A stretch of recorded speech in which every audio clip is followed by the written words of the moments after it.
Love, I felt for you the first time I saw you. And since then, I have been looking forward to this day. Thank you for saying yes to me twice, and today yet another. I promise to love you every day, and I will protect and support you. I will honor and respect you.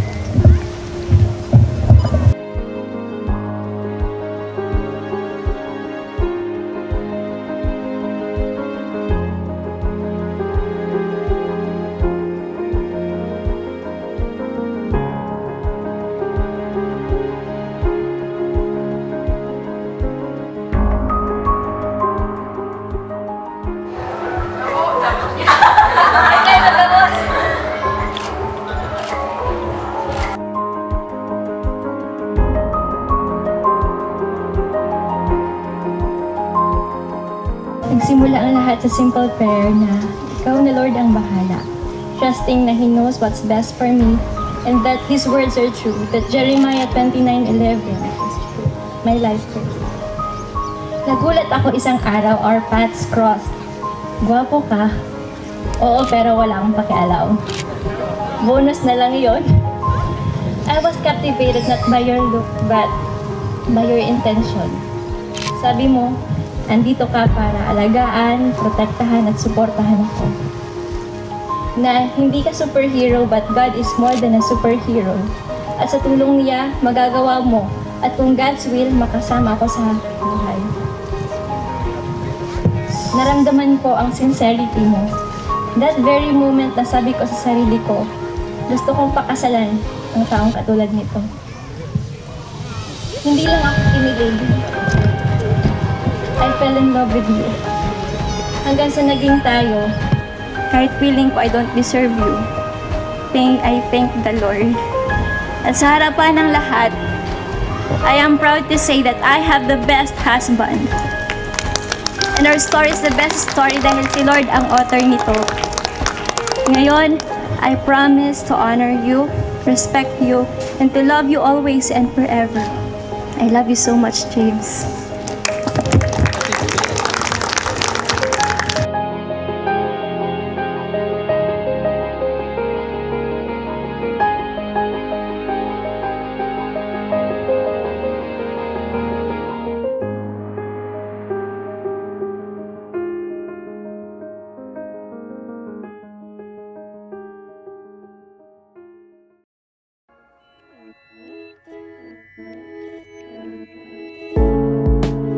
What fortune lies beyond the stars, those dazzling At higit sa lahat, ito po, hindi ko ito po dapat kalimutan. Ang Panginoong Diyos ang gawin ninyong sentro ng inyong pagsasama. At ang kanyang mga salita, ang gabay at ilawan habang kayo ay nabubuhay. Huwag nating aalisin yung salita ng Diyos na magiging gabay.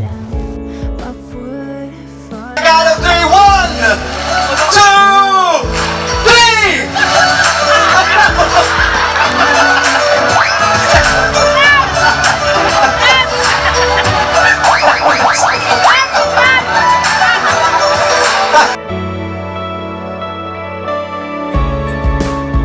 What treasure waits within your skies?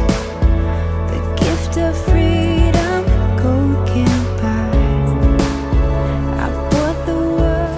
Ito pong wedding ring ay simbolo ng at least dalawang kapamaraanan. Unang-una yung purity ng metal at saka yung unending na circle niya. Walang umpisa at wala rin hong dulo. So ito ho ay nagsisimbolo ng purity ng pagmamahalan ko ng dalawang ito at yung pagsasama ay dapat magpawalang hanggan. So ito ho ang pinapakita nitong katotohanan at dapat maintindihan, maunawaan hindi lamang ni James at hindi lamang ni Karen, kundi ng lahat na nagbabalak din na mag-asawa.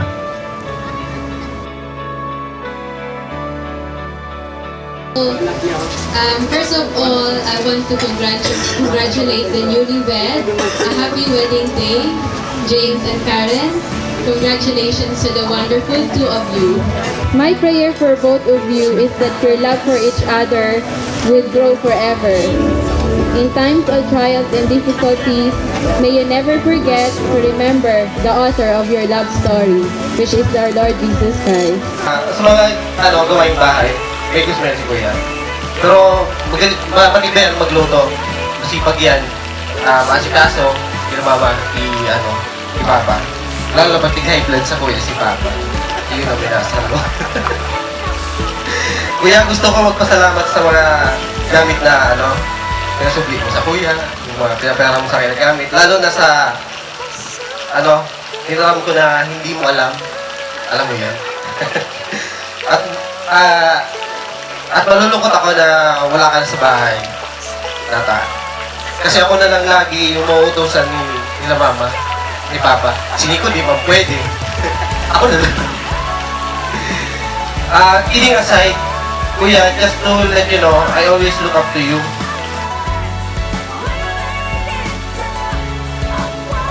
I know you have been through a lot, and alam ko, finesse yung relationship natin before, but I thank God na siya talaga yung nag-restore ng relationship. Siya yung hindi niya hayaan na, kumbaga, yung family na binild niya ma-destroy ng sino man, ng ano man. And I am happy for you. My heart is rejoicing with you. Please know that I love you always, and I want the best for you. I want God's will for you. Women knees hit the ground.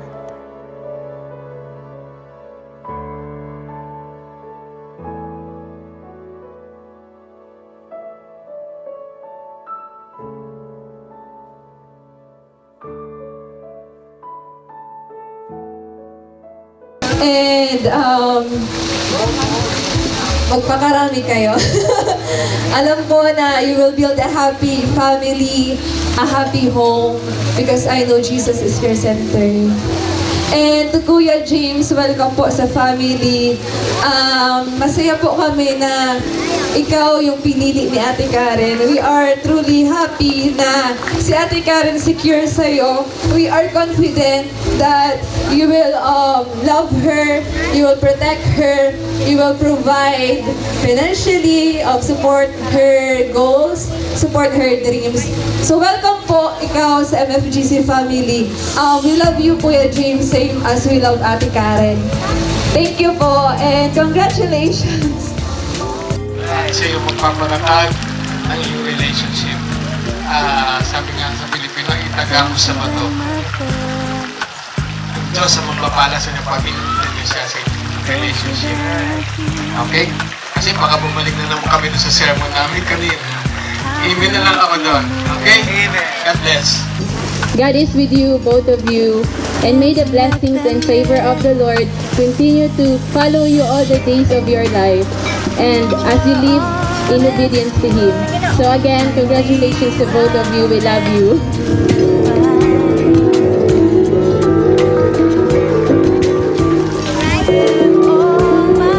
Thank you very much, Cindy Alemania. That I am very happy with you because both of you have the same faith, and that is to be glory to God. And I am very happy as one of the witness of your marriage. Okay, on the count of 3, 1, 2, 3! Inabot na lang eh! Ay, congratulations! I think this is the most awaited moment by many parents, godparents, family, and friends. May I gladly present to you for the first time Mr. and Mrs. James and Karen Henson. So let us welcome them with a loud applause.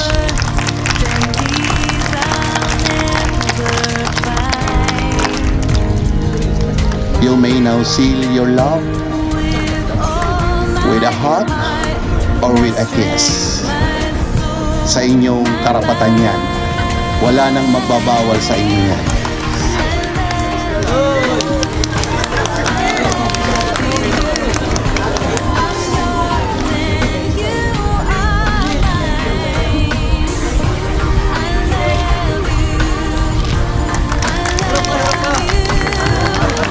Sa lahat, maraming salamat po sa inyo, sa inyong pag-attend sa aming wedding.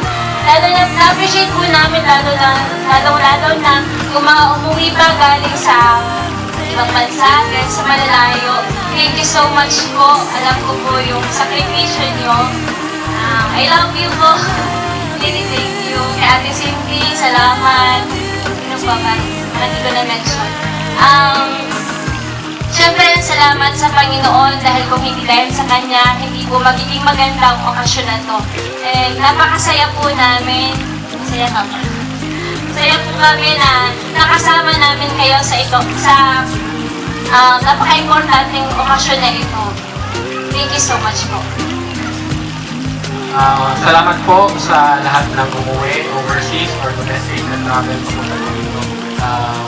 Sa mga hindi po nakarating na nag-send na wishes, salamat po sa kanila. And sa mga coordinator, sa lahat po support namin, tulong namin, any and all form of help. Salamat po, siguro po kung para po lahat. And parents namin po especially for supporting us. May God bless you all po. Have a safe trip. Always sa inyong mga bahay. Yun lang po. God bless.